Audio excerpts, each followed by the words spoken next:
My mom would be at all my sporting events. Let's say I was playing football, okay? My mother would be on the sidelines, and if the play on the field started going one way, my mother would run along like, Mark, get him, get him! I'd be like, oh my gosh.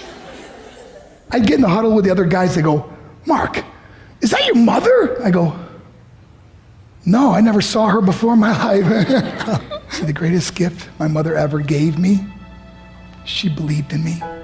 I have overdosed on drugs on 3 occasions where I should have been dead. But I believe I was kept here for a reason. You show me your friends, I will show you your future. How do I know this? I hung out with losers, and I became the biggest loser of them all because I gave up everything I dreamt about as a little boy because of who I chose to surround myself with. My friends would drive me home at 2, 3, 4 in the morning. We'd be drunk and high, laughing in the car.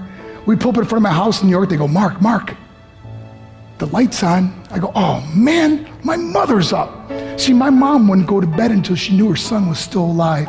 I'd walk in, she'd say, hi Mark, how was your night? I go, it was good, Mom, I'm just gonna go to bed. She goes, can I talk to you for a minute? I go, Mom, I'm tired, I'm just gonna go to bed. She goes, Mark, I haven't seen you all day and all night. Can I please talk to you? I said, man, just leave me alone. You bug me. I'd slam my bedroom door on the one person who believed in me. I was on a worldwide tour and we were wrestling overseas in Japan. After my wrestling match, I went upstairs in my hotel room and I fell asleep. There was a knock at my door at 3 o'clock in the morning. I got out of bed and I looked through the safety window and I could see it was a Japanese promoter. So I opened the door and he said, Mark, you need to call home. There's been an emergency.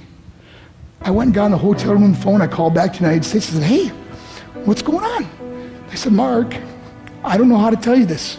I said, just tell me what happened. All of a sudden they started crying. They go, Mark, I can't tell you. I said, just say it. They said, Mark, your mother died. I just threw the phone down. I ran out of my hotel room. I took the elevator to the lobby, and when the doors opened up, I just ran out into the street. I mean, there was no cars, there was no people. It was 3 o'clock in the morning.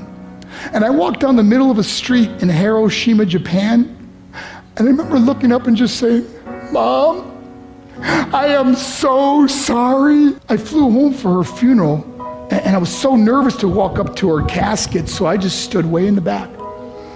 And I kept looking from a distance. I kept thinking to myself, Mom, please wake up. Please get up. And then I finally got the nerve to walk up to her.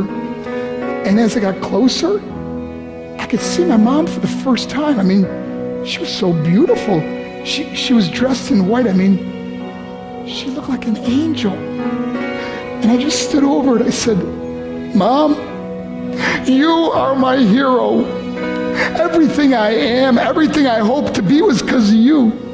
You loved me so much, you gave me a life. You're the only one that ever believed in me.